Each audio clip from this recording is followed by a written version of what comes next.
Il disait: je sais ce qu'il faut faire.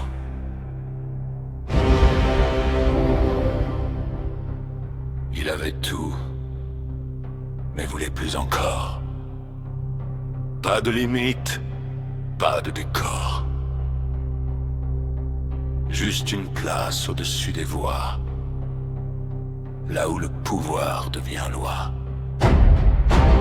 Il parlait fort, il parlait dur, coupant les mots comme une armure, et répétait sans se lasser qu'à force de crier, ils doivent céder.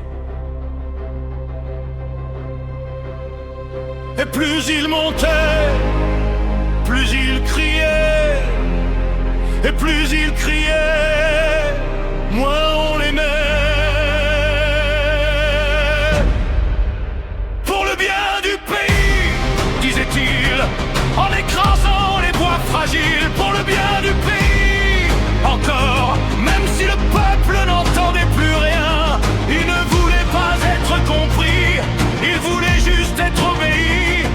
Et dans le bruit de ses vérités, le doute avait déjà quitté ses côtés.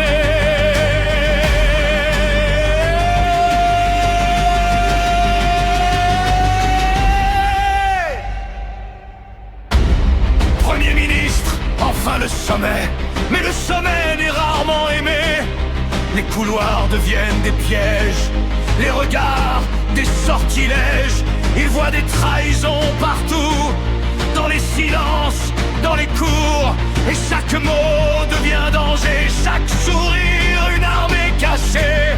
Alors il serre, alors il coupe, il ordonne, il brise, il s'engloutit lui-même dans une logique sans partage, où tout ce qu'on dit devient outrage. Et plus il protège, plus il détruit. Et plus il détruit, plus on le fuit.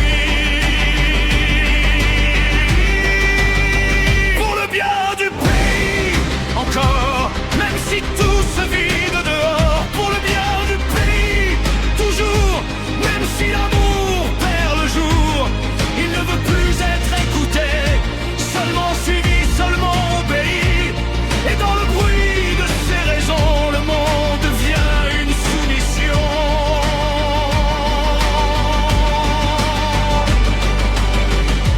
Je fais ce qu'il faut. Pourquoi ne comprennent-ils pas? Pour le bien du pays. Merde, pour le bien du pays. Et la ville se tait. Non par respect, mais par fatigue. La voix se casse, les murs restent, le pouvoir